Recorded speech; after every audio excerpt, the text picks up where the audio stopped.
First, I'll go to the middleware folder and create an auth.go for authentication related middlewares and sub.go for subscription related middlewares. In auth.go, I'll put a blank is authenticated middleware, and in sub.go, I'll put a blank is subscribed middleware. I'll also add a config.go and define a Gumroad response structure that we'll use to serialize the Gumroad API response that we query later on. And if you remember, Gumroad is the service that we'll use to create subscriptions for our service. So let's start with this is authenticated, since it is relatively less convoluted. We'll check the default session for a profile entry in this function.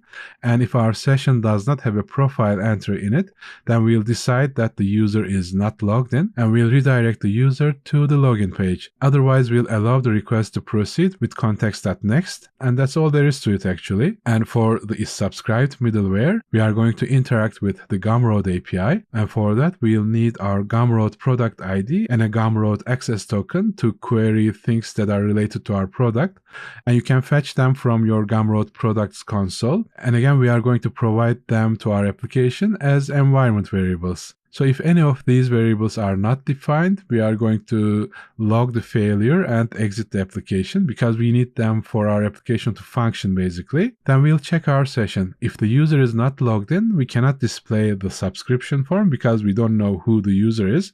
So we'll redirect them to the login page first. Then we read the user's profile and see if the user is marked as subscribed. And if the user is subscribed, then we'll let them proceed to the protected resource by calling context.next. And otherwise, if we are not sure about the subscription status of the user, then we'll get the user's email from their profile and then query the subscriber endpoint of the Gumroad API, providing the user's email as part of the query string. And then we read the response into a byte array and parse the response as a Gumroad response object. And for any kind of failure that we face, we just log an error, but let the user proceed to the restricted content. And that's a risk that I'm willing to take, because if you think from a business perspective, if there is a problem with the Gumroad integration, it's not the user's fault, it's our problem.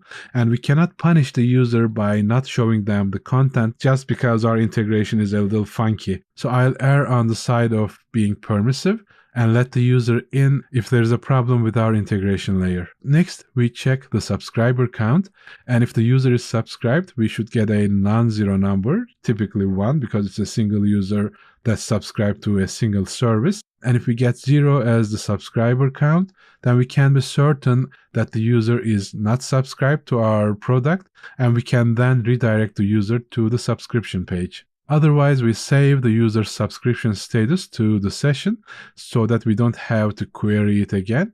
And then we allow the user's request with this context.next call. So this was is subscribed, and is not subscribed is almost identical, like a mirror image of is subscribed with a bunch of logic inversions. So instead of refactoring the common parts between those two methods, honestly, I'll be a lazy potato and I'll just copy everything in this is subscribed function into an is not subscribed function and change a bunch of places that needs to be sorted out.